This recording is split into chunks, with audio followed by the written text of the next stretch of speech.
Chers téléspectateurs de R7, bonjour et bienvenue dans notre chronique d'aujourd'hui. Didier Moini Ivolo, votre présentateur habituel de la chronique.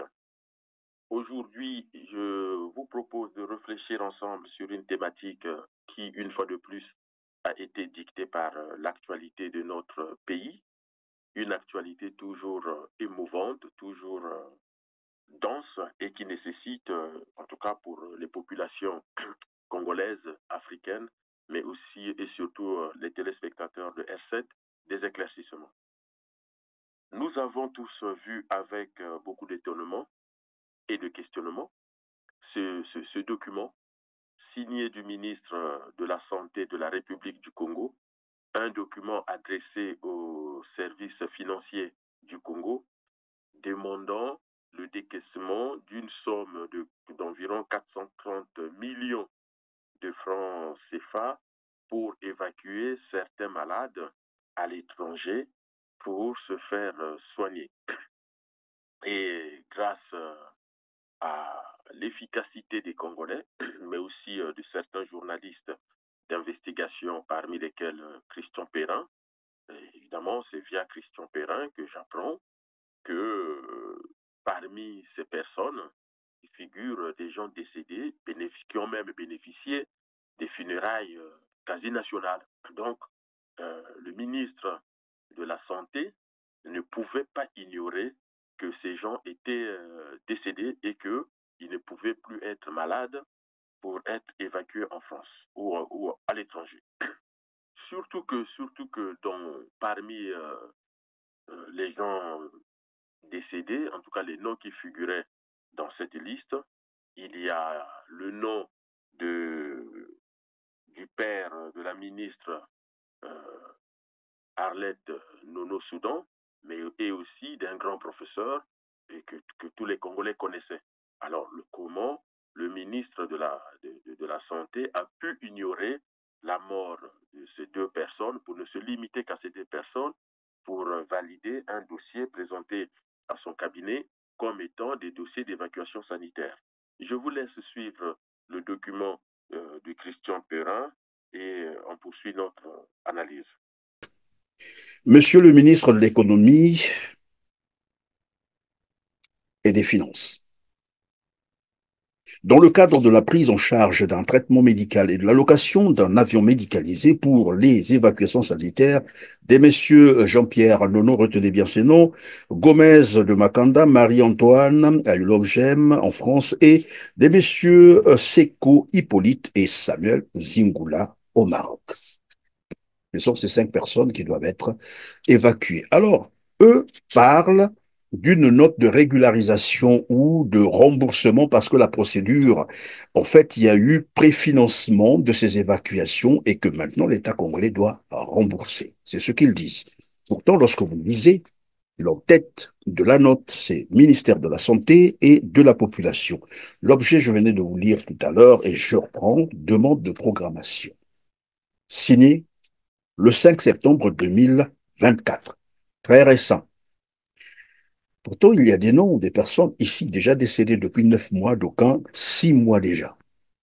C'est le cas, bien sûr, de M. Jean-Pierre Nono, le père de l'actuel ministre de l'Environnement, Arlette Nono, l'épouse de François Soudan. Vous le connaissez, donc le bras informationnel de la dictature de Brazzaville. Ces personnes ne manquent pas d'argent, ils sont bien nantis. Voilà, le père de la ministre actuelle de l'Environnement, Arlette Nono, c'est 89 500 000 francs CFA pour son évacuation. Presque 100 millions pour l'évacuation. Retenez bien ces montants parce que tout à l'heure, on va lire une autre circulaire qu'avait prise Andélie en son temps, donc en 2022, vous allez comprendre que c'est du vol bien organisé, en bande organisée. Après, nous reviendrons sur le total que ça fait, puisque ces 5 personnes ici, le total est de 412 millions 310 000 francs CFA pour ces 5 personnes. Dans le même temps, il y a des milliers de Congolais qui sont malades au Congo-Brazzaville, qui ne peuvent pas se soigner parce que dans les hôpitaux, Il n'y a rien. C'est des hôpitaux qui manquent de tout. Pas de seringue, pas de gants. Même les gants, il n'y en a pas. De la quinine, ça n'existe plus. Quand vous arrivez dans ces établissements hospitaliers pourtant publics, la première des choses, c'est que le médecin ou l'infirmier vous tend la main, payé avant toute chose. C'est devenu des mouroirs. Ce n'est pas moi qui le dis, il suffit d'aller constater sur place. Aujourd'hui, au Congo-Brazzaville, si je me trompe, mais je ne pense pas, c'est plus de 100 corps enterrés toute la République. Quand je prends Brazzaville, Pointe-Noire, allez-y vous renseigner. Pourtant, ce pays n'est pas en guerre. Ce pays, il n'y a pas d'épidémie à ce que je sache. Même si on parle aujourd'hui de la variole du singe. Ce pays n'est pas en guerre. Il n'y a pas d'épidémie, même si on parle de la variole du singe. Mais allez-y constater comment les Congolais meurent comme des mouches. Dans ces hôpitaux, vous avez un personnel qui n'est pas payé, qui réclame 4, 5, 6 mois d'arriérés de salaire, non payé. Pas d'ascenseur, pas de pharmacie. Voilà dans quel contexte les Congolais se retrouvent aujourd'hui au niveau de la santé. Ils ne peuvent plus se soigner. Et ça, tout le monde le sait. Vous pouvez aller vérifier, probablement que, bon, on dira que nous sommes à l'extérieur et qu'on ne connaît pas ce qui se passe. Non. Il se passe que les Congolais ne peuvent pas se soigner aujourd'hui. C'est dans ce contexte qu'on va. Là, je prends encore, je mets les choses à la normale, dans les conditions normales. Hein, je parle dans des conditions normales. Donc, supposer que ces 5 patients seraient vivants dans les conditions normales. Pendant que les milliers des Congolais n'arrivent pas à se soigner, des millions des Congolais n'arrivent pas à se soigner, on peut décaisser 412 millions de francs CFA pour évacuer 5 personnes. 5 personnes. Et ça, c'est ce que nous avons tous vu, qui a fuité. Imaginez donc ce qui s'est fait bien avant, pendant toutes ces années qu'ils sont au pouvoir, avec ces pratiques. Vous imaginez combien d'argent du contribuable congolais qu'on a volé comme ça avec ce mécanisme. Ça, c'est en temps, je dis bien, normal. Mais ici, parlons de la réalité. Toutes ces personnes sont mortes. Comme vous venez de voir dans ce document que nous a proposé Christian Perrin, le journaliste d'investigation Christian Perrin, on voit bien les funérailles de certaines des personnes figurant dans ce document. Et malgré tout, le ministère, en tout cas le ministre demande que le trésor public puisse décaisser de l'argent et pas de moindre, pour que ces personnes soient soignées. Alors, au-delà de la catastrophe que cela peut présenter pour nous, le propos d'aujourd'hui que je vais vous présenter, c'est sur la corruption politique. En fait, ce document, dans tout ce qui est science politique, science du gouvernement, on appelle cela la corruption politique. Si vous prenez les livres que partout dans le monde, si vous faites les études des sciences de gouvernement, des sciences politiques, d'économie, et que, en tout cas, toute étude autour de la politique, le droit fiscal, même ceux qui font le droit, notamment le droit fiscal, le droit des entreprises, évidemment, vous avez des chapitres sur ce qu'on appelle la corruption politique. L'ENAM, nous avons notre école nationale d'administration et de magistrature. Évidemment, je ne connais pas les programmes, mais je pense, et ça va de soi, qu'il y a des programmes d'enseignement sur ce qu'on appelle la corruption politique. Donc, l'acte posé par ce ministre de la Santé s'appelle la corruption politique. Qu'est-ce que la corruption politique? Excusez-moi. La corruption politique, on peut la définir comme un acte posé par des acteurs publics qui sont en responsabilité dans différents postes et qui utilisent leur position pour s'attirer des bénéfices de façon frauduleuse. En tout cas, ce sont des acteurs publics essentiellement qui vont contourner le cadre légal, le cadre de la loi légale, en tout cas de la loi, pour essayer de tirer des dividendes et des bénéfices illégaux de leur position. Donc, si je peux prendre au niveau de notre organigramme national, donc ça concerne le président de la République, ça concerne le Premier ministre, les membres du gouvernement, le président de l'Assemblée et les députés, le président du Sénat et les sénateurs, mais la corruption politique concerne aussi tous les autres acteurs du public à des échelons un peu plus bas si on descend. Ça peut concerner le préfet, ça peut concerner les présidents des conseils départementaux, les conseillers départementaux, les maires, mais ça touche aussi les petits fonctionnaires comme les policiers, les gendarmes, les militaires, ou encore les douaniers, ou encore les agents fiscaux. C'est-à-dire que c'est un système qui fait qu'on va contourner le cadre légal et ce qui devait revenir à la comptabilité publique, parce que la corruption touche quand même tout ce qui est financier, mais tout ce qui est aussi pouvoir.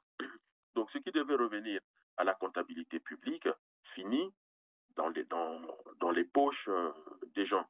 Pour revenir au document de Christian Perrin, on peut se poser la question, certaines de ces personnes étant décédées, si le Trésor décaisse les 430 millions, 430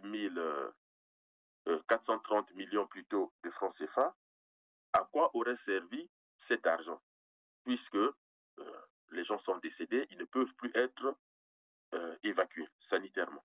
Donc, la corruption politique suppose que on va mettre en place des mécanismes au niveau des agents publics, au niveau du pouvoir et au niveau des fonctionnaires de l'État pour que l'argent principalement qui devrait arriver à la caisse de l'État, à la comptabilité publique, dans les fonds publics, termine dans les poches des individus qui tirent ce profit-là grâce aux fonctions qu'ils occupent. Je vous donne encore un autre exemple de la corruption politique. On en a déjà longuement parlé.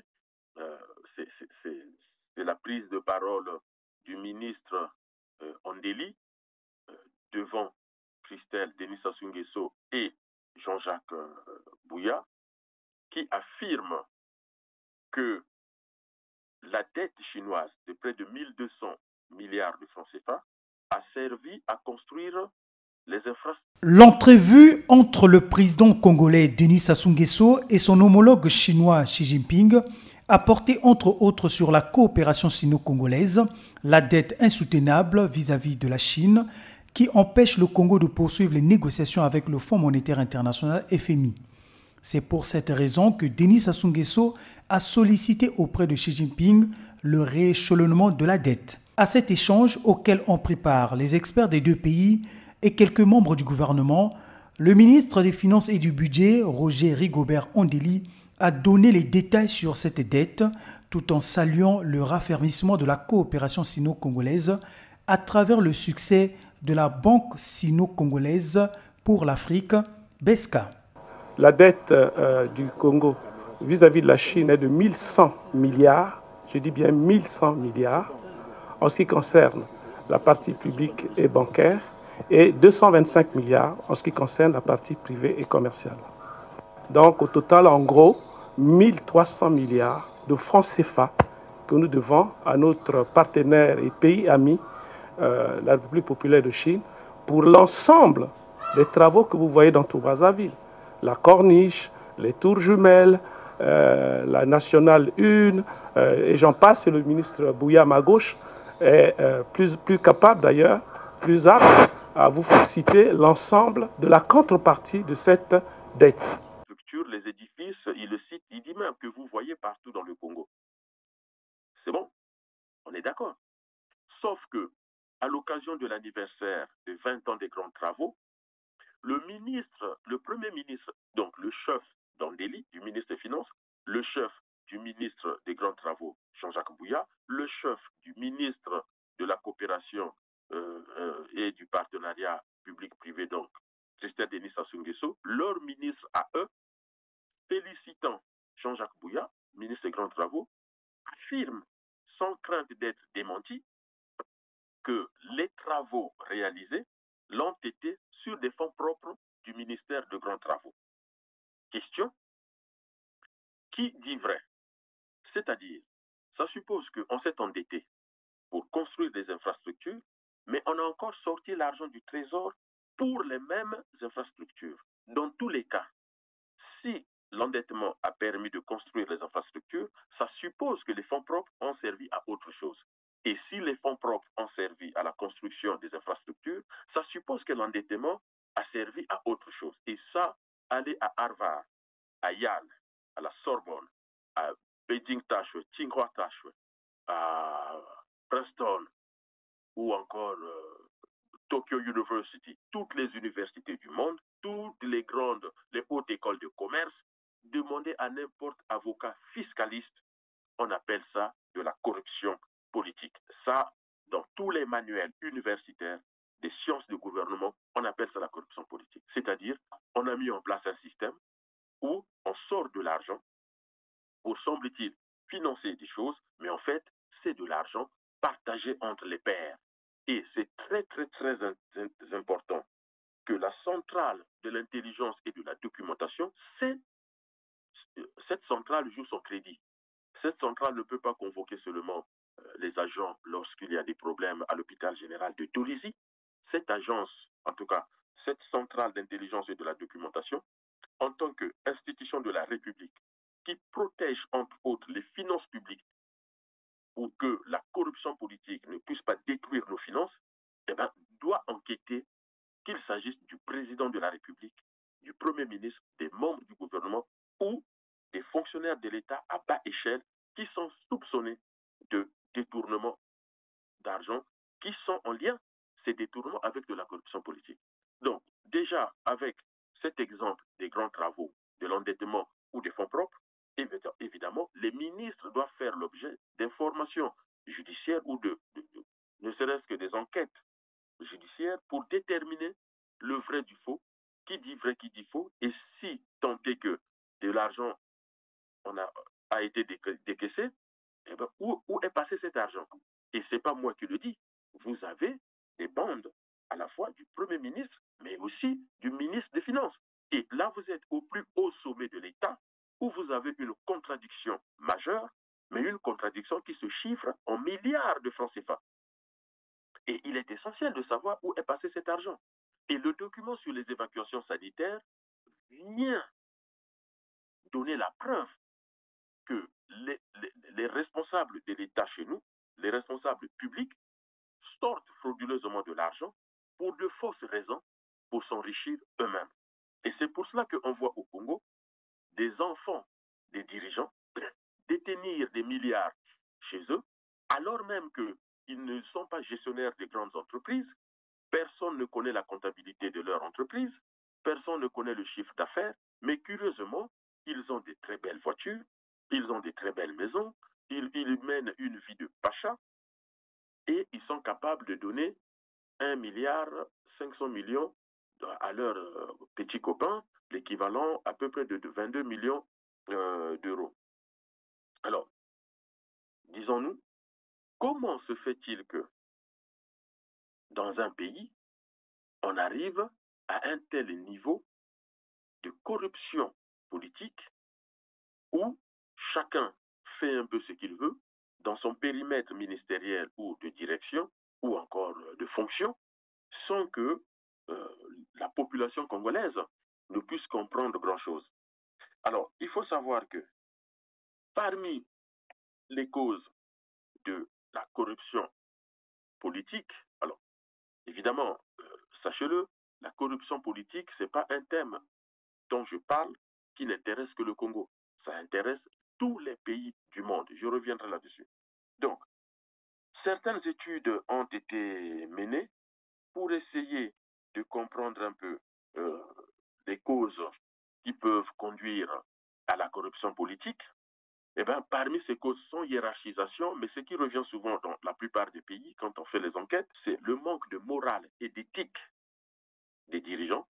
Évidemment, en politique, il faut que nous puissions nous intéresser à la morale des dirigeants, à l'éthique des dirigeants. C'est-à-dire, quelle est éthique vient de ethos, c'est-à-dire le comportement. On parle de l'éthique médicale, on parle de l'éthique. Lorsqu'on parle d'un enseignant, il considère tous les élèves au même pied, de la même façon. Il n'y a pas de favoritisme. L'éthique médicale renvoie aussi au serment d'Hippocrate. D'abord, je soigne. Ce n'est pas que je demande d'abord de l'argent, comme ça se passe chez nous. Et là aussi, on peut aller voir la corruption dans nos hôpitaux, où l'argent n'arrive pas dans la comptabilité de l'hôpital, où l'argent s'arrête, on ne sait pas à quel niveau. Donc, l'éthique de l'homme politique, c'est son attitude vis-à-vis de la loi, vis-à-vis de la réglementation et vis-à-vis de la justice. L'homme politique respecte la justice et la justice doit être indépendante. Et c'est un combat pour les magistrats eux-mêmes, mais aussi pour la société civile, la presse, de militer pour l'indépendance de la justice. Parce que sans justice, on ne peut pas avancer. Donc l'éthique de l'homme politique, c'est d'abord le respect du cadre légal et du cadre réglementaire. Il y a aussi, je parlais de la justice tout à l'heure, parmi les causes de la corruption qui favorisent la corruption dans un pays, il y a le manque de sanctions.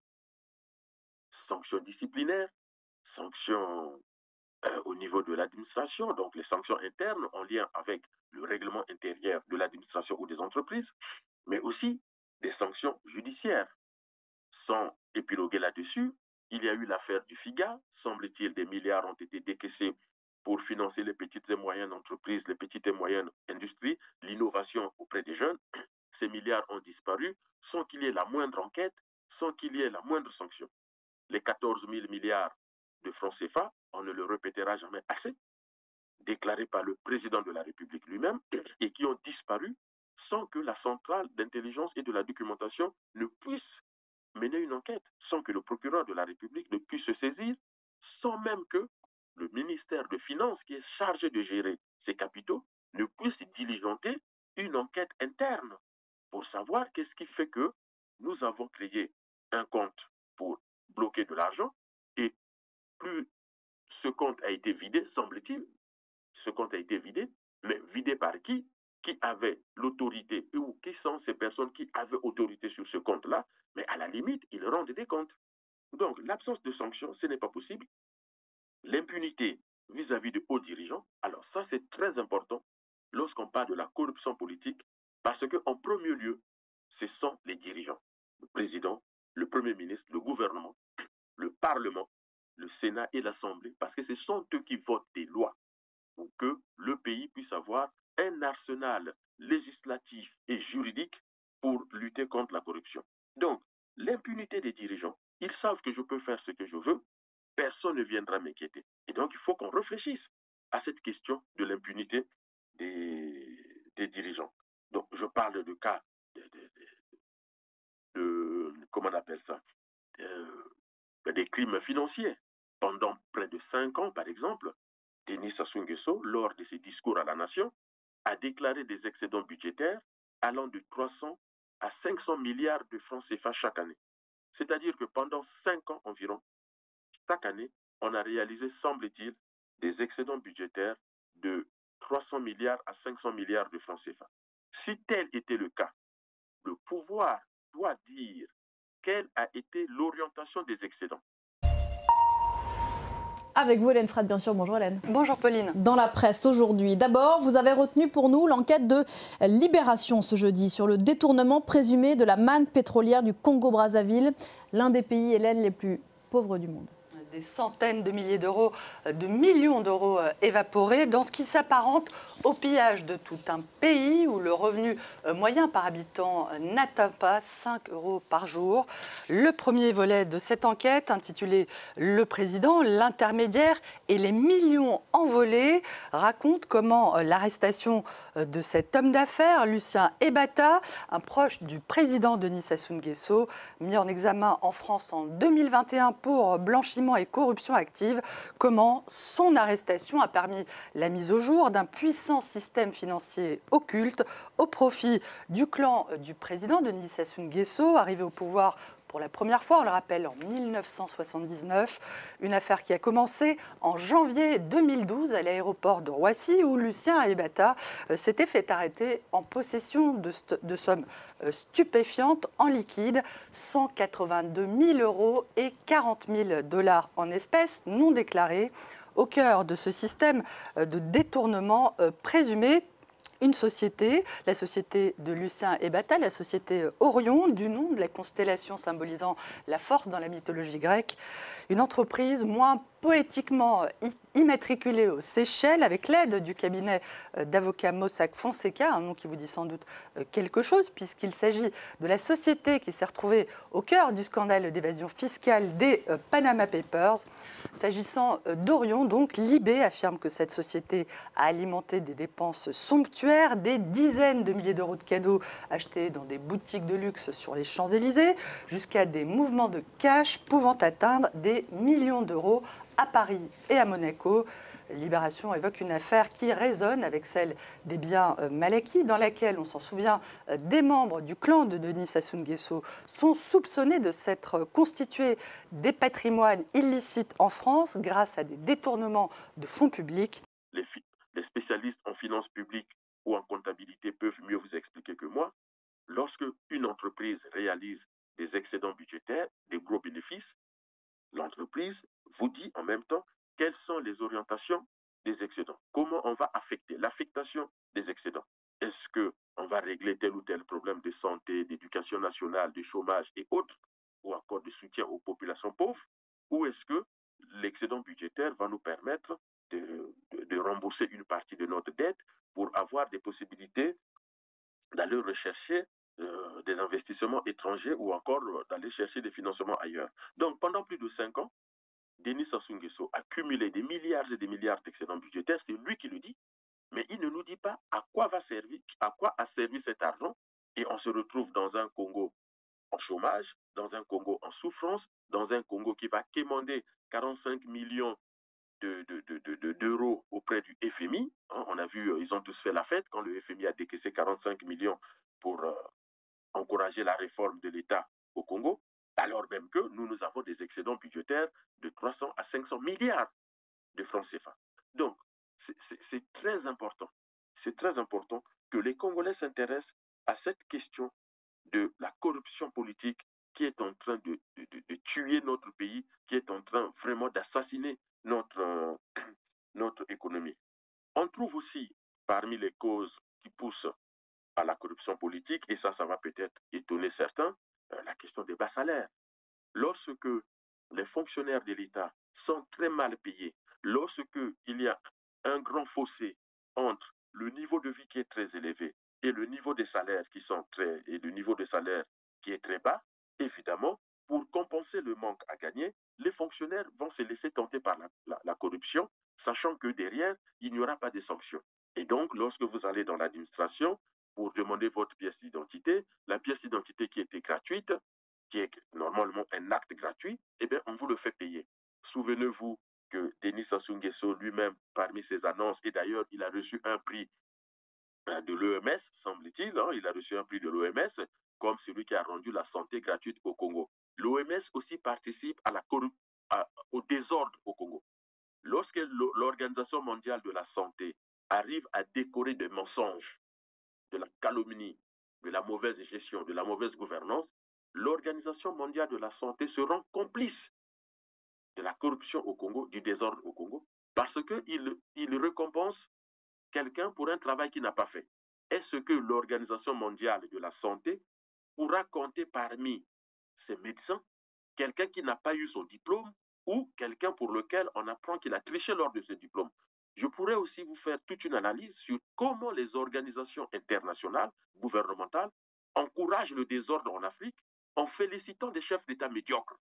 Moi, je veux bien rencontrer la directrice de l'OMS, qu'il me démontre que Sassou a réglé les problèmes de santé au Congo. Si la direction de l'OMS fait un débat avec moi, je suis disponible.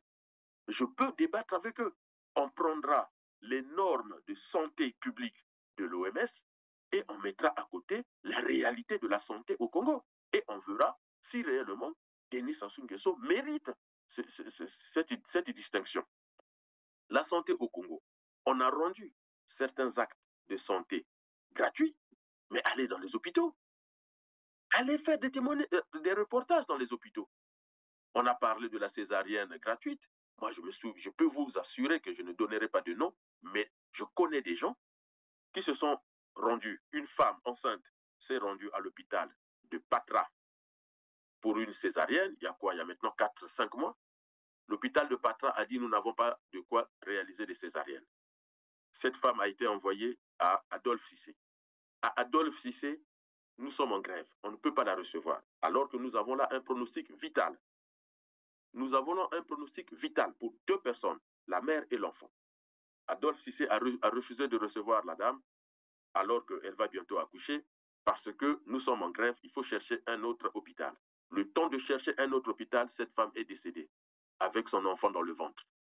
C'est une réalité à Pointe-Noire. Et on vous dit, on va décorer, et l'OMS décore Denis Sassou Nguesso pour avoir rendu la santé gratuite au Congo, pour avoir fait un gros travail sur la santé des populations congolaises. L'OMS se moque de nous et ce n'est pas acceptable.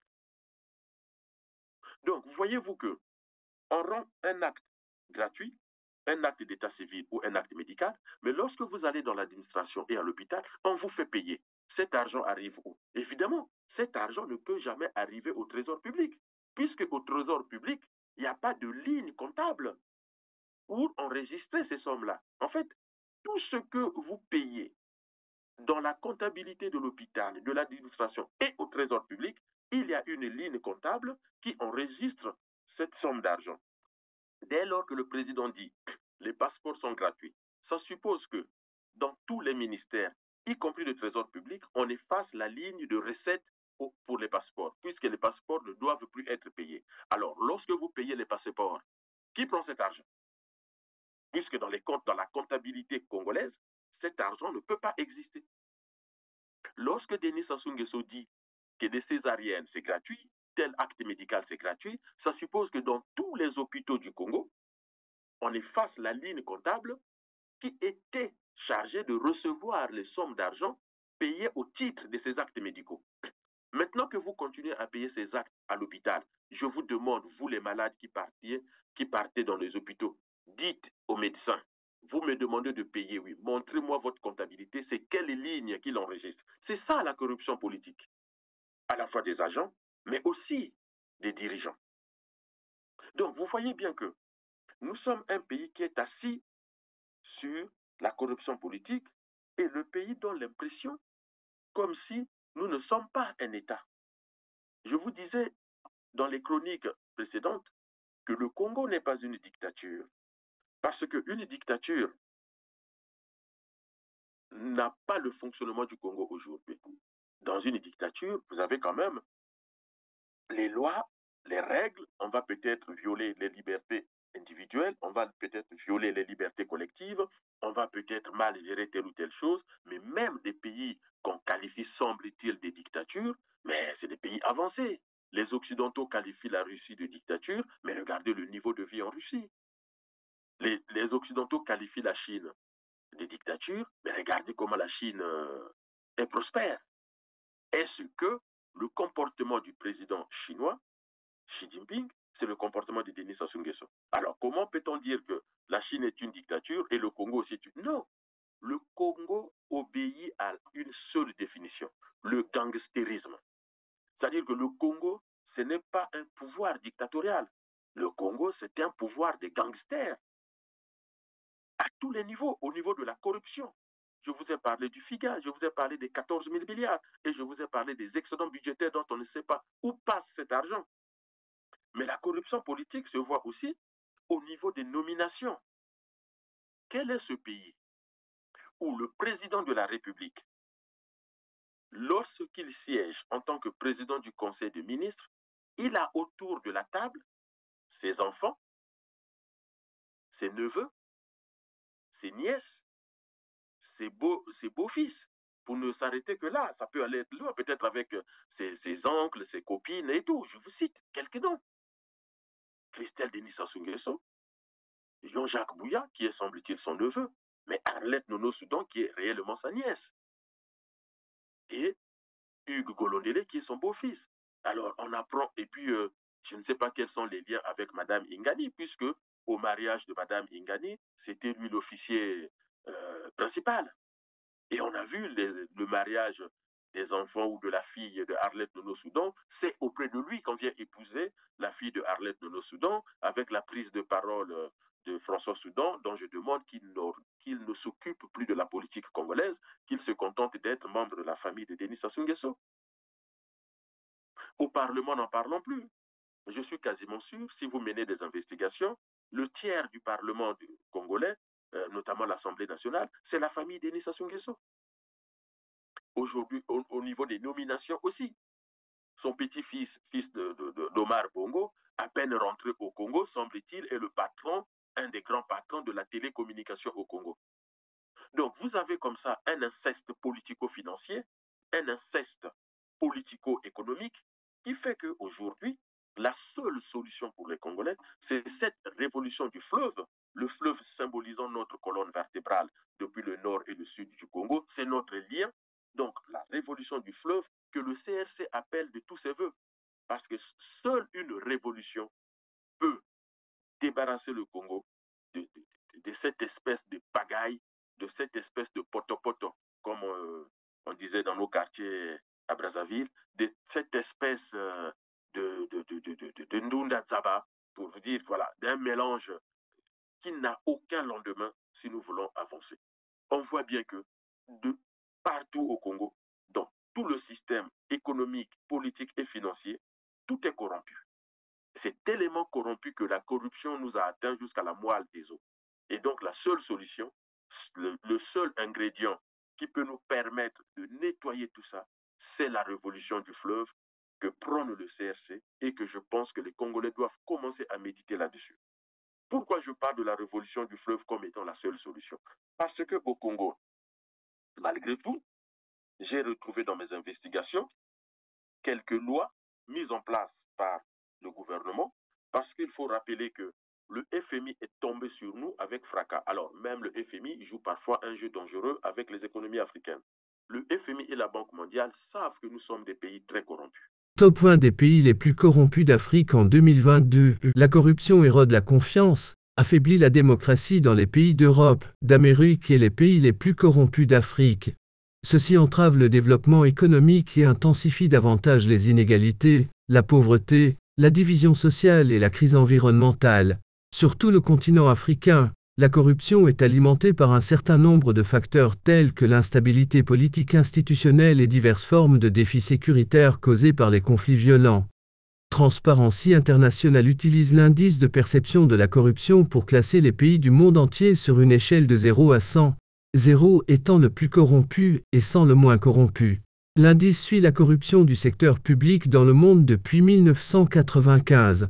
Le dernier rapport de l'IPC a montré que le score moyen de l'indice en Afrique est de 33, soit le plus bas du monde. 1.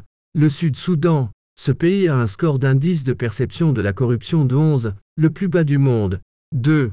La Somalie. Ce pays a un score d'indice de perception de la corruption de 13. 3. La Libye a un score d'indice de perception de la corruption de 17. 4. Le score d'indice de la perception de la corruption est de 17 en Guinée équatoriale. 5. La République démocratique du Congo. La RDC a un score d'indice de perception de la corruption de 19. 6. Le Burundi, ce pays d'Afrique de l'Est a également un score d'indice de perception de la corruption de 19. 7. Le Tchad a un indice de perception de la corruption de 20. 8. Le Soudan a un score d'indice de perception de la corruption de 20. 9. Les Comores. Le score de l'indice de perception de la corruption de cette nation insulaire est également de 20. 10.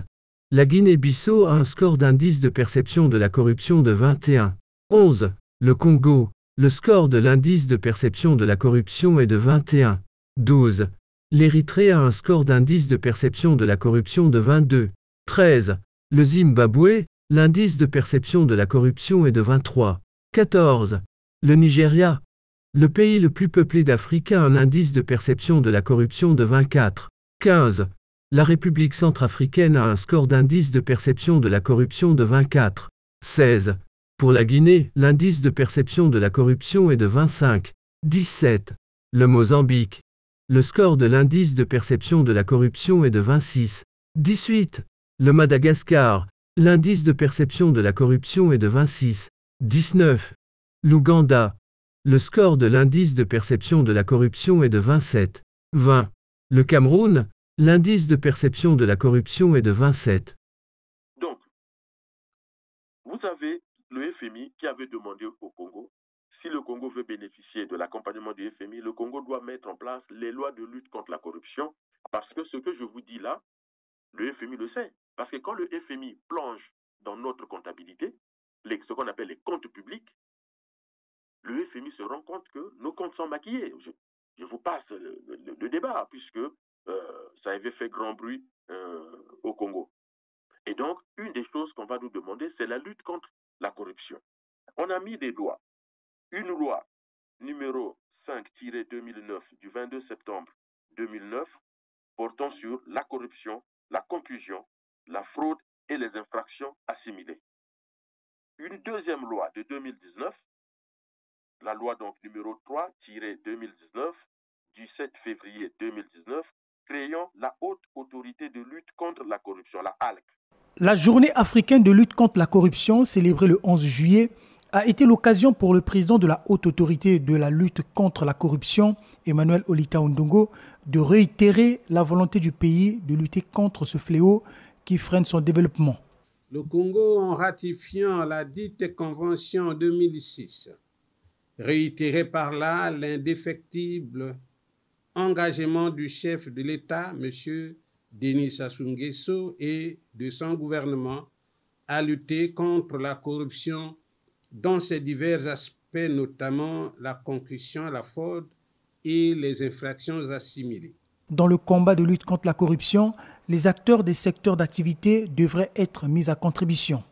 Chaque citoyen est invité à s'investir dans cette lutte en pratiquant une politique de tolérance zéro, comme voulu par les hautes autorités du Congo, afin de créer une synergie nationale contre ce fléau aux conséquences désastreuses pour nos économies et nos populations.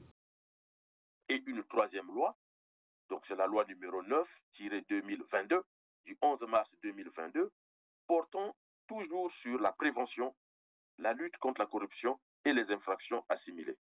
Donc, vous avez une haute autorité de lutte contre la corruption. Mais cette autorité, c'est quoi son rôle? Ce n'est pas d'aller attraper des petits poissons, des frétins. Et d'ailleurs, dans la campagne qui a été faite lors de l'installation de cette haute autorité, Denis Sassou Nguesso lui-même dira qu'il n'y aura pas de petits poissons qui seront arrêtés et des gros poissons qui seront relâchés. Tout le monde sera concerné. Donc, cette haute autorité, en collaboration avec la centrale de l'intelligence et de la documentation, doivent enquêter sur les moindres faits de corruption politique chez nous. Or, on voit que ces lois-là n'opèrent pas. Si ce cadre opérait, qu'est-ce qui allait se passer? Mais lorsqu'on parle de détournement d'argent à l'hôpital de Dolisie, tous les hôpitaux sont audités. On fait un audit de tous les hôpitaux pour savoir est-ce que le comportement décelé à Dolisie ne se passe pas ailleurs. Lorsque les citoyens se plaignent sur les réseaux sociaux d'attendre 9 mois leur carte d'identité, on enquête pour savoir est-ce qu'il n'y a pas d'effet de corruption qui se passe dans la délivrance des cartes d'identité. Pourquoi un citoyen doit attendre 9 mois pour sa carte d'identité? La carte d'identité, c'est un lien intrinsèque entre l'État et la population, entre le pouvoir et les citoyens. C'est-à-dire, nous, citoyens, nous mettons sous l'autorité de l'État et en contrepartie, l'État nous délivre des actes authentiques qui montrent que nous sommes des citoyens. Et le premier, c'est l'acte de naissance, mais à la majorité, c'est la carte d'identité. Donc, ça devait être automatique pour un Congolais de 18 ans, par exemple, qui se présente à la mairie, qui ramène tous les documents demandés, et la mairie doit faire le nécessaire pour que, au bout d'un mois ou deux, il soit détenteur de sa carte nationale d'identité. Allons plus loin. Dans la loi, dans la loi numéro 9-2022 du 11 mars 2022, donc portant sur la prévention, la lutte contre la corruption et les infractions assimilées, je voudrais quand même, quand on dit la prévention, on entend. Quand on dit la lutte, on entend. Mais les actes assimilés, les infractions assimilées, c'est quoi? Mais dans les infractions assimilées, ce sont tous les comportements sociaux, tous les comportements du quotidien qui peuvent laisser croire que là, nous avons un problème de corruption. Je vous donne un exemple très clair. La fille de Jean-Dominique Okemba, elle-même déclare avoir donné 1,5 milliard à son copain ou à son mari. Or, au Congo, cette fille n'est pas patronne d'une entreprise, cette fille n'a pas une activité génératrice de revenus, et cette fille n'occupe pas une fonction génératrice aussi des revenus qui laisserait à penser qu'elle peut avoir par devers elle 1,5 milliard qu'elle peut donner à quelqu'un. Alors, d'où vient cet argent? Et donc, on se rapporte au niveau de la loi finance qui dicte la façon dont l'argent doit circuler au Congo. Et nous avons les textes de loi contre la corruption qui s'y attellent, parmi lesquels celles que je viens de lire. Et donc, cette fille doit être convoquée par la justice, par la centrale d'intelligence et de documentation, par la HALC, la haute autorité de lutte contre la corruption, pour justifier la provenance de cet argent. Et peu importe les titres de son père au niveau de l'État ou au niveau du pouvoir. Puisqu'on a dit que parmi les causes de la corruption, c'est aussi l'impunité des dignitaires et de leur famille. Donc, il faut convoquer cette fille-là, qu'elle s'explique d'où vient cet argent, et puis, au nom de quoi cet argent a été donné à ce monsieur, de quelle façon. Si c'est par virement bancaire, eh bien, qu'elle apporte les preuves du virement. Et si c'est par espèce, que dit la loi sur la circulation des espèces dans la zone CEMAC? Et en lisant cette loi du 11 mars 2022, je découvre que dans le chapitre 3 de la loi, il y a tout le travail de la répression et du blanchissement des capitaux. Et la corruption politique, son problème, c'est aussi favoriser la circulation des espèces pour blanchir les capitaux. Et donc, il y a toute une étude à faire autour de la lutte contre le blanchissement. Mais comment lutter contre le blanchissement des capitaux? Vous avez aussi ce Gabonais qu'on avait arrêté en provenance d'Oyo. Il a été arrêté par les gendarmes lorsqu'il est rentré au Gabon et il avait en sa possession plus de 2 milliards de francs CFA. Mais qu'est-ce que je découvre? Il y a un organisme de la CEMAC qu'on appelle l'Agence nationale d'investigation financière, en sigle la NIF, qui a été mise en place conformément au règlement de la CEMAC pour lutter contre le blanchissement d'argent, c'est-à-dire la circulation des espèces entre les pays de la CEMAC. Je pose la question au pouvoir gabonais et au pouvoir congolais. Lorsqu'on arrête ce responsable politique gabonais, revenant du Congo-Brazzaville, avec plus de 2 milliards de francs CFA, quelle a été la coopération entre les deux justices, entre les deux gouvernements, pour traiter ce sujet? Et quelles sont les enquêtes menées par la CEMAC via la NIF, donc l'Agence nationale d'investigation financière, pour que ce genre de choses ne se renouvellent pas? Ce ne sont pas les infractions qui posent problème dans un État. En France, en Chine, aux États-Unis, partout dans le monde, les infractions sont commises. Mais lorsque les infractions sont commises, c'est le traitement qui est différencié. Quel a été le traitement de ce genre de choses? Parce que, sachez-le, on ne peut pas dire qu'on a une agence de lutte contre la corruption, le blanchiment d'argent, qui reste des affichages, et au quotidien, nous avons sans cesse des scandales au niveau de nos finances. Vous avez un autre exemple du président de la République, qui est le seul président au monde, vous pouvez aller vérifier, à distribuer comme ça des billets d'argent pendant des danses traditionnelles.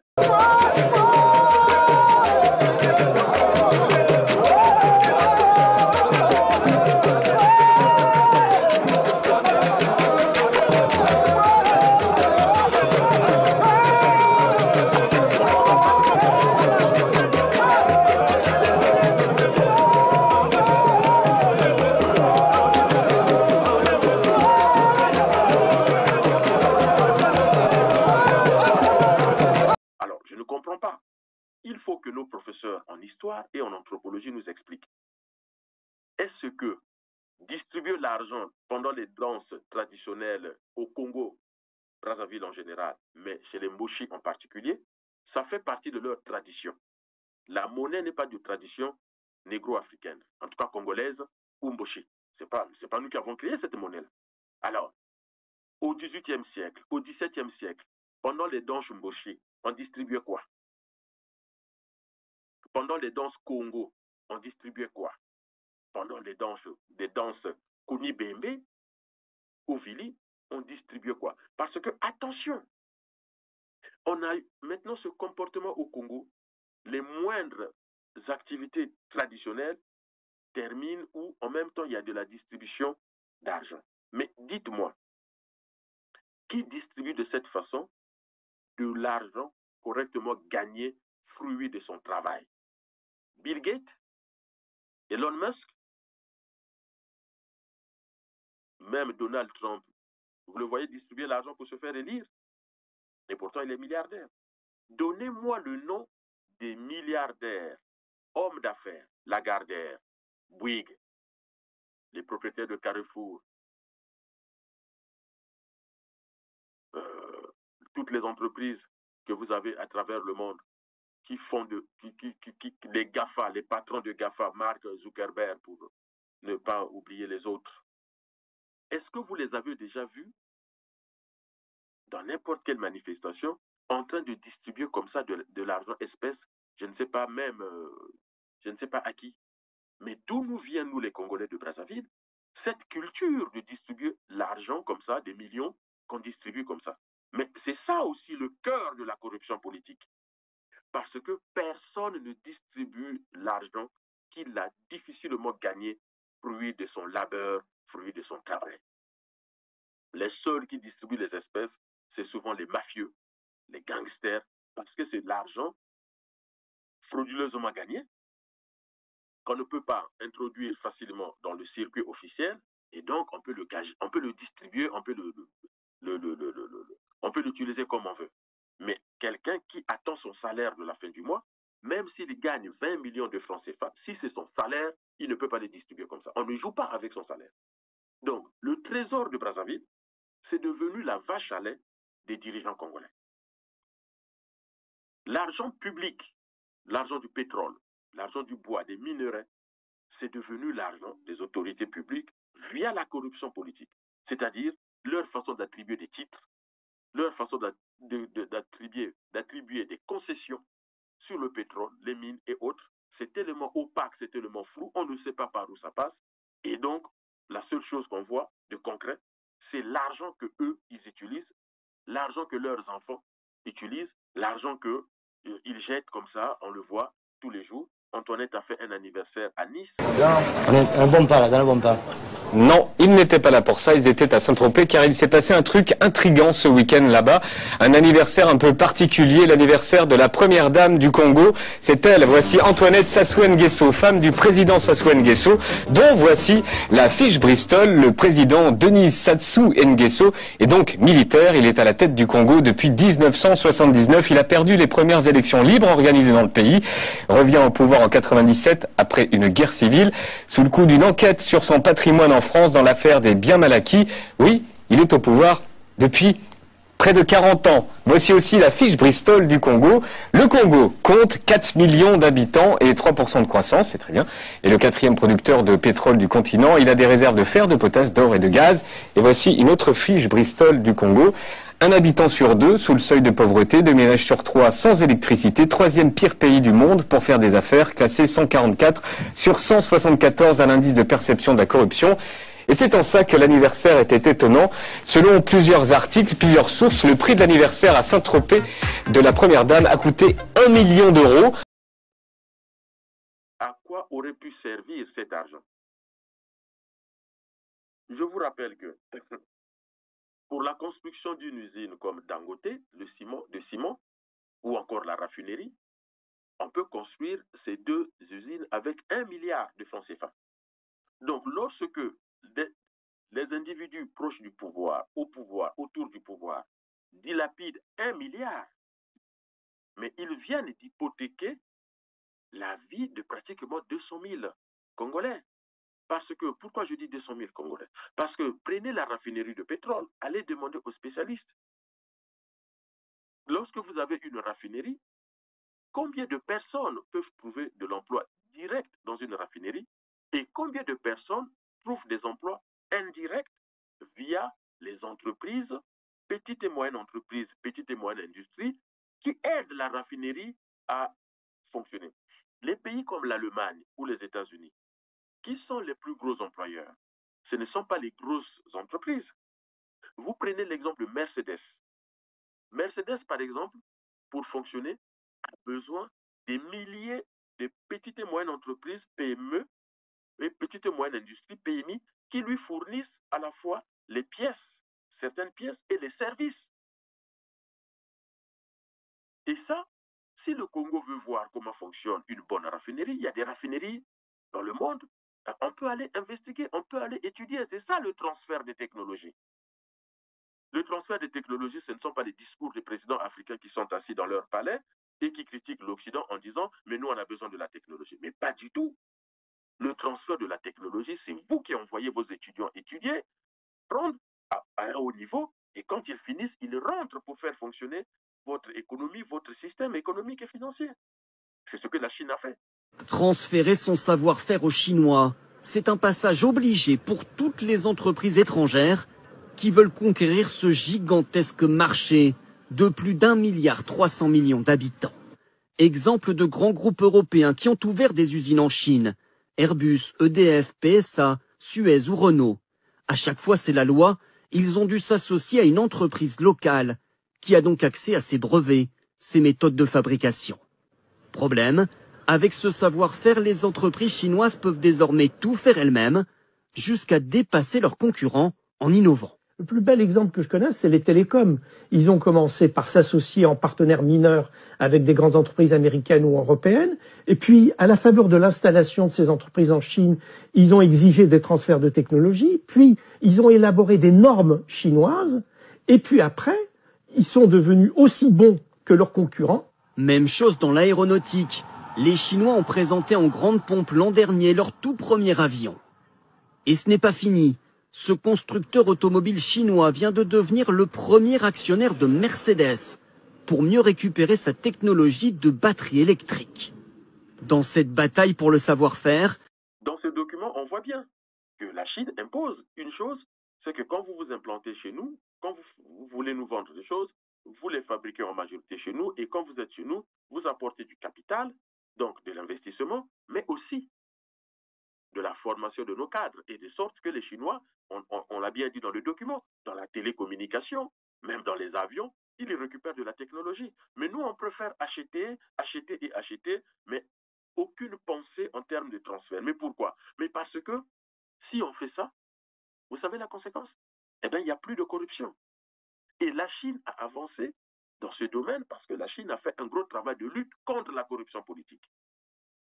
Donc, au niveau de notre pays, nous ne pouvons pas le faire parce que ça arrange les dirigeants, prioritairement, d'être dans ce confort matériel où ils ont privatisé les comptes publics, ils ont privatisé la comptabilité publique. Comment pouvons-nous accepter, nous les Congolais, que notre banque centrale soit à Oyo? Qu'on dise que la banque centrale ne peut pas rester à Brazzaville, c'est une chose. Mais de Brazzaville à Oyo, regardez le nombre de villes. Pourquoi même pas Ouesso? Mais carrément, derrière la chambre à coucher de Denis Sassou Nguesso, on est allé installer notre banque centrale. Les grandes décisions sont prises dans la chambre à coucher de Sassou Nguesso à Oyo. Un pays ne peut pas fonctionner si on pense que le village du président devient l'épicentre du pouvoir. Le village de Mao Tse-tung n'a jamais été l'épicentre du pouvoir. Le village de Xi Jinping n'a jamais été l'épicentre du pouvoir. C'est toujours la cité impériale. Napoléon qui a bâti les grandes institutions françaises, mais il ne les a pas installées à Bastia ou à Ajaccio, en Corse. C'est en Île-de-France. Si on n'a pas de modèle institutionnel, si le modèle institutionnel, c'est le village du président, mon Dieu, où allons-nous? Alors, comment peut-on lutter contre contre la corruption politique de façon efficace? Eh bien, déjà, en ayant de l'éthique politique. Eh bien, il faut se mettre d'accord sur ce qu'on entend par l'éthique politique au Congo-Brazzaville. En Afrique noire, pourquoi pas? Mais quelles sont les qualités, les comportements que nous demandons de nos hommes politiques, de nos femmes politiques? C'est-à-dire, quand vous êtes président, qu'est-ce que nous attendons? Alors, c'est un vrai débat. Moi, je veux bien débattre avec le Premier ministre, Koliné Makosso, avec les ministres de son gouvernement, Thierry Mongala, Christelle Denis Sassou Nguesso. Écoutez-moi bien, chers téléspectateurs de R7. Nous avons tous l'habitude de faire des monologues, des analyses. Mais il y a une chose qui est importante. Il faut que nous ayons la culture du débat politique, du débat social, du débat économique, du débat sportif, du débat culturel. Ça, c'est fondamental. On ne peut pas rester là à faire des émissions ou encore des analyses seuls. Il est très important que les journalistes d'investigation puissent inviter Mouni Volodidier, Koliné Makosso, Pascal Tsatimabiala et discuter de notre pays. Et c'est comme ça qu'on peut édifier les Congolais. Le problème des terres, la cession de nos forêts. Quand on vend les forêts du Poul, de l'Alekumu et du Niari à des investisseurs chinois sur 20 ans pour 200 emplois, c'est faux. C'est faux. Je vous ai montré le document. Le journaliste parle de 2000 emplois, mais les ministres parlent de 200. Mais vous êtes sûr que c'est 200 emplois où ils ont pris l'argent en trahissant le Congo? Donc, il nous faut déjà des gens qui ont de l'éthique et de la morale à la tête de l'État. Mais j'ai une solution beaucoup plus pratique. Et je vous le dis, pour lutter contre la corruption politique, la première des choses, il faut faire disparaître l'argent espèce pour les agents de l'État. Tout agent de l'État a interdiction d'utiliser les espèces. Je m'explique. Et je donne un exemple très simple. Le CHU de Brazzaville a besoin d'ambulances. Le CHU, dans son budget prévisionnel, une ligne pour ces véhicules, parmi lesquels les ambulances. 10 ambulances. Je donne un chiffre comme ça, juste pour expliquer. Eh bien, le CHU envoie son budget prévisionnel au ministère de la Santé, qui lui-même, le ministre de la Santé, on discute avec son ministre des Finances quel sera le budget de la Santé, parmi lesquels les ambulances du CHU. Une fois que ce budget est validé, le CHU a donc une autorisation de s'acheter ces 10 ambulances. Appel d'offres, proposition de ceux qui vendent des ambulances, le CHU arrête un modèle d'ambulance et dès lors que c'est dans le budget défini, parce que quand le CHU dit j'ai besoin d'ambulances, on lui dit oui, vous avez besoin de 10 ambulances, mais on vous autorise les ambulances à hauteur, allez, de 10 millions de francs CFA. Je donne un chiffre fictif juste pour comprendre. De 10 millions de francs CFA, donc voilà. Et donc le CHU trouve des ambulances entre 9 et 10 millions. Si c'est à 9 millions, tant mieux. Bon, on n'est pas obligé d'arriver à 10 millions de francs CFA. Et donc, quand le CHU reçoit des propositions, valide un devis, une fois que les ambulances sont livrées, le CHU accuse réception, informe donc le ministère de la Santé que j'ai bien reçu mes ambulances, tout est nickel, tout est beau, et le ministère de la Santé informe les services financiers compétents pour que la facture soit réglée par virement. Voilà. Qu'est-ce qui se passe dans ce que je viens d'expliquer? À aucun moment, les responsables du CHU ne touchent de l'argent espèce. À aucun moment. Ce qui intéresse le directeur du CHU, ce n'est pas d'avoir les espèces en sa possession, c'est d'avoir des moyens pour avoir ces ambulances, point. Le ministre de la Santé qui demande 430 millions de francs CFA pour des évacuations sanitaires, imaginons que ça soit vrai, c'est bien, mais il n'aura pas les 430 millions. Les 430 millions seront virés directement dans les comptes des hôpitaux qui vont traiter ces gens-là, ces malades. Et donc, lui ne verra rien. Lui se contente d'envoyer les documents à qui de droit, qui lui se contente de les traiter et de donner l'ordre de virement à qui de droit. Et plus personne ne pourra toucher les espèces. Et nous verrons si ça va continuer. Commençons déjà par là, c'est-à-dire la suppression d'utilisation des espèces de tout agent de l'État. Au niveau donc ça c'est au niveau du sommet de l'État. Il y a des banques qui existent. Nous avons des banques chez nous. C'est un travail qui peut se faire avec les banques. Alors on dira, oui, mais le directeur de la banque peut voler l'argent. Non, monsieur. Il s'agit là des lois de la République. Et si ce directeur vole l'argent pour fuir avec, eh bien, vous signez les accords avec les pays autres, la France, les États-Unis, des autres pays, de sorte que pour ces crimes financiers, nous demanderons des extraditions et vous êtes obligés d'accepter. Il y a des accords d'extradition pour ce genre de crimes. Et de toute manière, comment voulez-vous que le directeur de la banque vole l'argent? Parce que dans le système que je suis en train d'expliquer, il y a plusieurs niveaux de validation. Et donc, entre 2-3 niveaux de validation, les gens ne doivent pas se connaître. Mais si le ministre nomme son beau-frère directeur de cabinet, sa sœur directrice de la banque, son cousin et autres, évidemment, il y a là conflit d'intérêts. Et il y a là collusion et corruption politique. Et ça, c'est interdit.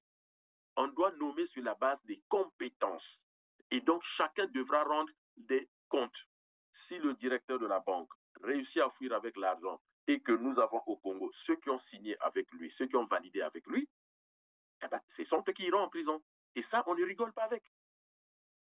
Donc, la suppression des espèces, c'est déjà un premier niveau.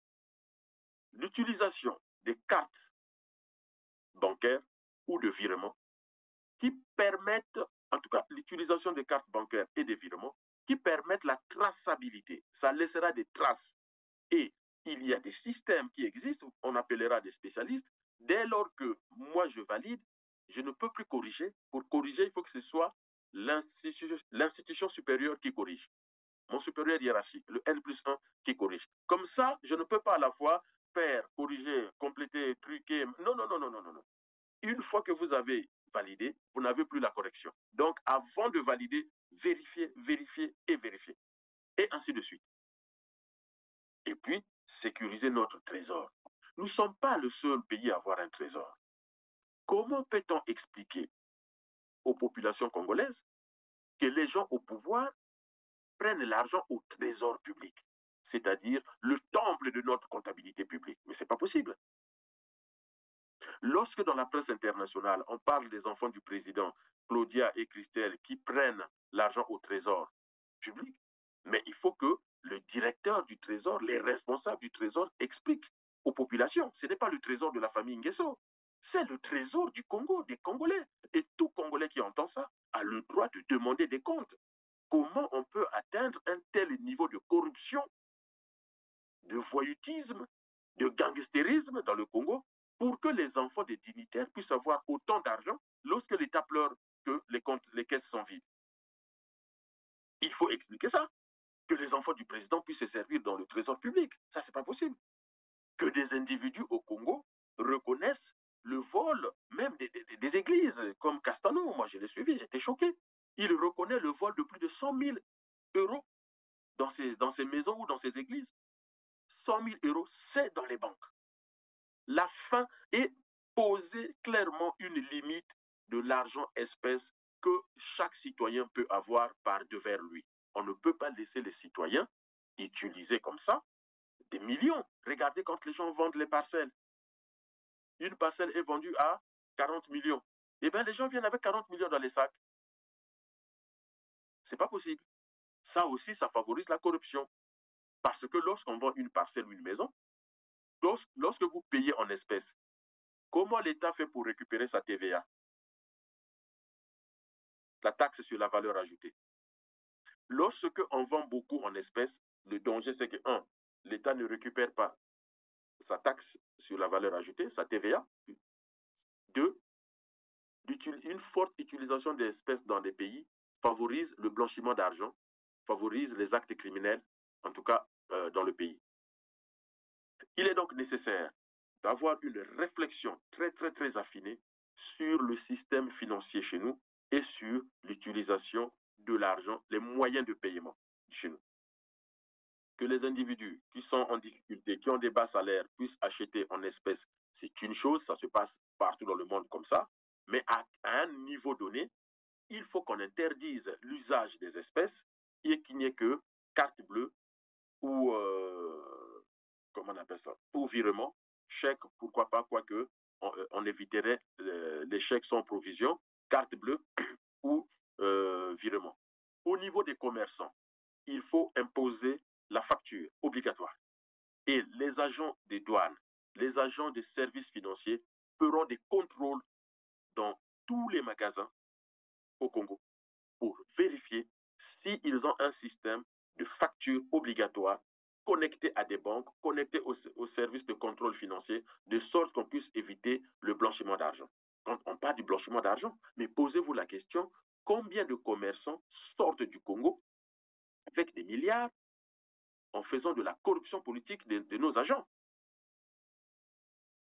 Si déjà au niveau de la sommité, il n'y a pas d'éthique politique, mais comment voulez-vous que les agents de l'État au niveau des ports et surtout des aéroports puissent avoir de l'éthique, de la morale et de la déontologie du fonctionnaire pour empêcher la fuite des capitaux? Vous parlez des pays comme, je vous parlais du pays comme la Chine, mais regardez en Chine, essayez de sortir avec les dollars de la Chine. Essayez de sortir avec la monnaie en euros de la Chine. Vous ne pourrez pas. Parce que les Chinois en ont besoin pour leur développement. Il faut savoir, chers téléspectateurs de R7, je vous mets au défi dans les commentaires de me citer un seul pays développé qui a un tel niveau de corruption. Ce n'est pas possible. Ce n'est pas possible. Tous les pays pauvres, et je peux en discuter avec tous spécialistes que vous voulez, tous les pays pauvres au monde, premier problème, c'est la corruption politique. Je vous parle de mes études de sciences politiques, politique internationale. J'étais étonné lorsque j'ai expliqué les réalités africaines et congolaises que les professeurs chinois, américains, occidentaux qu'on a eus, japonais qui venaient nous faire des séminaires et des conférences, disaient toujours, première règle, la lutte contre la corruption politique. Le Mexique, le Venezuela, Cuba, le Congo, la Guinée, la RDC, nos voisins RDC à côté, allez voir quel est leur niveau de corruption politique. Même en Europe, l'Italie a dû lutter contre la mafia et la corruption politique pour stabiliser ses comptes publics. Parce que tout pays, même la France, même les États-Unis, si en France et aux États-Unis, on arrive au niveau de la corruption politique du Congo-Brazzaville, ne vous inquiétez pas, il y aura la pagaille. Puisque en France, les Congolais qui vivent en France le savent, personne n'a jamais manqué ses allocations familiales. Personne n'a jamais manqué de soins pour dire que la Sécu n'a plus d'argent. Or, chez nous, vous avez des lois qui existent, des lois de protection de l'enfance, les lois de protection des familles en grande précarité. L'État est obligé d'apporter une éducation nationale à tous les enfants du Congo. Regardez le niveau des écoles. Lorsque je vous ai déjà fait des chroniques sur le budget et sur la loi finance, le document que nous avons vu dès le début, sur le ministre qui demande qu'on puisse lui décaisser 430 millions de francs CFA, ça prouve quoi, chers téléspectateurs de R7? Ça prouve que quand je vous parle du budget, en disant le budget a été validé par le Parlement congolais, le gouvernement congolais, l'Union africaine, la Banque mondiale, le FMI, la Banque de France, toutes les institutions internationales, lorsque ces institutions ont validé le budget du Congo, ça veut dire que Mbongo Ezali. Ça veut dire que l'argent est dans nos comptes. Sinon, qu'est-ce qui se passe dans les techniques de construction des budgets? Lorsque vous avez les lignes de dépenses, vous devez mettre les lignes de recettes pour financer vos dépenses. Alors, lorsqu'on dit que le budget du Mali ne passe pas, du Burundi ou du Rwanda ne passe pas, pour ne citer que ces exemples-là, mais c'est parce que le gouvernement a des dépenses à réaliser dans l'année civile, mais le gouvernement n'a pas les recettes pour financer les dépenses. Et donc, les institutions internationales demandent donc au gouvernement de revoir le budget, soit on augmente les recettes pour qu'il y ait équilibre avec les dépenses, soit on diminue les dépenses pour qu'il y ait équilibre avec les recettes. Donc, le budget prévisionnel est toujours à l'équilibre. La somme des recettes égale à la somme des dépenses. Or, chez nous, le budget est toujours excédentaire, c'est-à-dire on a plus de recettes que de dépenses à effectuer. Et lorsque les institutions internationales valident cela, ça suppose que les recettes, nous l'avons. Et la preuve, regardez comment ils sortent l'argent. Puisque si les recettes, on ne les a pas, où est-ce qu'ils trouvent 2000 milliards pour donner aux responsables gabonais? Si les recettes, on ne l'a pas, où la fille de Dominique Okemba trouve 1,5 milliard, où est-ce qu'on trouve les 430 millions pour qu'on puisse évacuer les morts? Notre problème à nous au Congo, c'est que l'argent existe, mais c'est l'usage de l'argent qui pose problème. L'argent existe, mais l'argent n'arrive pas là où il doit arriver et ne sert pas la dépense publique qu'elle devrait servir. Voilà pourquoi Sassou est revenu au pouvoir. C'est pour ça. Il n'est pas revenu au pouvoir parce que Lissouba était mauvais. Il n'est pas revenu au pouvoir parce qu'il pensait aux Congolais. Sassou n'est pas revenu au pouvoir parce qu'il voulait développer le Congo. C'est un mensonge. En 27 ans, 133 000 milliards de francs CFA et je vous assure qu'ils les ont eus. S'ils refusent, au CRC, nous travaillons là-dessus. Eh bien, que le Premier ministre, que le président Sassou Nguesso, que le Premier ministre Koliné Makosso, que Christelle Denis Sassou Nguesso, Ondeli, ministre des Finances, Bouya, Honoré Saï, tous, qu'ils acceptent de débattre avec le CRC. Pourquoi ils fuient les débats? Sachez-le, ce n'est pas la première fois.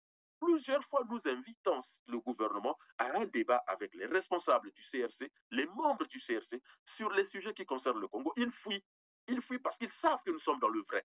Et que si les autres Congolais arrivent au pouvoir, nous allons développer notre pays. La seule chose qui reste aux Congolais, c'est de les chasser du pouvoir par le biais de la révolution. Parce qu'ils vous trompent avec des négociations. Nos budgets ont toujours été validés parce que l'argent, il y en a. La preuve, ils le gaspillent. La preuve, ils le gaspillent. Donc, nous, ce que nous voulons, c'est lutter contre la corruption politique, mettre en place les lois, les appliquer, verrouiller nos finances publiques, notre comptabilité publique, pour que l'État puisse avoir les moyens d'investir et de résoudre les problèmes des Congolais. On vous a cité, je vous ai parlé de tous ces milliards qui sont dilapidés, mais ce sont des milliards qui peuvent servir à donner l'eau et l'électricité. Lorsqu'on vous dit que ce ministère a tant de budget pour le fonctionnement de cette année, il faut que chaque ministre vienne expliquer en quoi ce budget est insuffisant et où va l'argent. Quand vous regardez l'eau et l'électricité, mais le ministre de l'énergie doit venir expliquer aux populations qu'est-ce qui se passe. Quand vous regardez l'état de notre chemin de fer, mais c'est tout à fait normal que le ministre des Transports vienne débattre. Quand vous voyez l'état de notre santé au Congo, de notre éducation nationale, mais que le ministre de la Santé vienne parler avec nous. Au moins pour éclairer les Congolais, pour que l'on sache. Eh bien, il faut savoir que les pays comme les nôtres, le Cameroun, l'Angola, la RDC, ne vous trompez pas, le Nigeria, le Kenya, ne vous trompez pas, qu'on ne vous trompe pas. Allez voir dans des universités, dans des hautes écoles de commerce, dans des organisations, dans des think tanks, tous ceux qui réfléchissent, les organisations internationales le savent. Je peux même débattre avec les responsables du FMI, de la Banque mondiale, de la Banque de France, ils le savent. Nos pays, le gros problème, c'est la corruption politique. C'est-à-dire, l'argent est mal utilisé. Non pas dans les investissements hasardeux, non. L'argent est mal récolté, est mal collecté, est mal, je peux dire, stocké dans les institutions financières et est mal utilisé. C'est utilisé ailleurs, c'est-à-dire ça finance la vie des dirigeants, le bien-être des dirigeants, et le fonctionnaire moyen, là où il est, eh bien, il fait comme il peut. Qu'est-ce qu'il fait? Eh bien, il va essayer de taxer les petits citoyens pour lui dire, écoute, ton véhicule n'est pas en règle. Bon, au lieu de te faire une contravention qui va finir au trésor et que c'est le chef du trésor qui va bouffer, eh bien, je te fais pas de contravention, mais tu me donnes des sous et puis je te laisse passer. Eh bien, là, on est dans le gangstérisme. On n'est pas dans des États organisés. On est dans des États qu'on appelle de l'anomie. En sociologie, quand on parle de l'anomie, c'est l'absence de normes. Ou encore, les normes existent, mais personne ne les respecte. Et c'est le gros problème du Congo. Les lois existent, mais personne ne les respecte. Et pour terminer, je vous invite à regarder cette photo de notre président et la photo de Nelson Mandela. Alors, vous n'avez peut-être pas compris, vous vous demandez pourquoi je vous le montre. C'était le sujet de la fin. notre président a souvent sur son corps entre 20 000 et 40 000 euros d'habillement. Donc, vous imaginez que Bill Gates, Nelson Mandela, regardez son habillement. Mais posez-vous la question. Bill Gates, les grandes entreprises, les grands milliardaires, regardez les photos de Mark Zuckerberg. Il est souvent en t-shirt. Steve Jobs, il était souvent en t-shirt, paix à son âme. Mais regardez l'habillement d'un président d'un pays pauvre, symbole de la corruption politique. C'est-à-dire que ce monsieur, il est capable de s'acheter un costume à 8 000 euros, 12 000 euros, alors que la population meurt de faim. Quelle inconscience! Et vous croyez qu'un type comme ça peut développer le Congo? Dites-moi comment. Vous avez Edgar Sassou Nguesso, regardez le journal Libération. Il s'achète 80 chemises d'un coup. Et environ, je ne sais plus si c'était 120 costumes. Quel est cet homme, à partir de son salaire qu'il gagne, peut s'acheter 80 chemises et 120 costumes? Si ce n'est pas l'argent qu'on va chercher dans les caisses de l'État. Le seul qui n'est jamais en faillite, qui a toujours l'argent chez nous, c'est l'État. Donc, c'est pour cela qu'ils s'accrochent au pouvoir parce qu'ils savent que nous avons une mine d'or. Ils peuvent partir, ils savent que le Congolais qui viendra, il fait preuve d'éthique, de morale, d'amour, amour pour le peuple, amour pour la patrie. Comme il disait dans son dernier discours à l'occasion de l'anniversaire de notre pays, que transmettre, c'est avoir de l'amour pour la patrie. Et ils n'ont pas l'amour de la patrie. La patrie est en train de mourir et eux sont en train de s'enrichir. Alors ça, c'est de l'amour. Un père qui est toujours tiré à quatre épingles, qui fait la fête tout le temps et qui laisse ses enfants de faim, de maladie et sans éducation, il va dire qu'il aime ses enfants. Mais au plan macroscopique, c'est le président de la République et le gouvernement. Comment peuvent-ils dire qu'ils aiment les Congolais et le Congo et ils voient dans quelles conditions vivent les Congolais? Sauf s'ils souffrent de la schizophrénie, sauf s'il y a une pathologie mentale, ils voient le Congo brillant alors que les Congolais sont malades. Là aussi, l'œil n'est pas un instrument, l'œil n'est pas une science. Hein. L'œil, quand il voit, il ne sait pas ce qu'il voit. Tout dépend de ce que le cerveau lui communique comme message.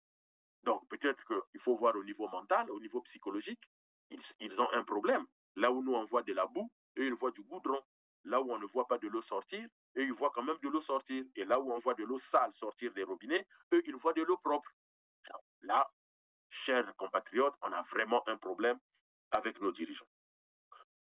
Voilà, chers téléspectateurs de R7, le sujet autour de la corruption politique que je souhaitais échanger avec vous dans notre chronique de ce jour. J'espère comme toujours que vous serez nombreux à liker, à commenter, à compléter ce que je viens de vous présenter, de sorte que, évidemment, tout le monde puisse en échanger, et ceci pour éclairer et encore éclairer les Congolais. C'est pour permettre aux Congolais de développer leur conscience politique, leur conscience citoyenne, parce que c'est très important, c'est très, très, très important. Quand un peuple ne peut pas se soulever contre des dirigeants tyranniques et gangsters, ce peuple ne vaut pas la peine qu'on s'apitoie sur sa condition. Aujourd'hui, il est grand temps pour nous de changer de paradigme, de nous soulever contre ce pouvoir parce qu'il n'y a pas de lendemain à attendre de ce pouvoir. Merci à vous et je vous souhaite de passer des bons moments en attendant notre prochaine chronique.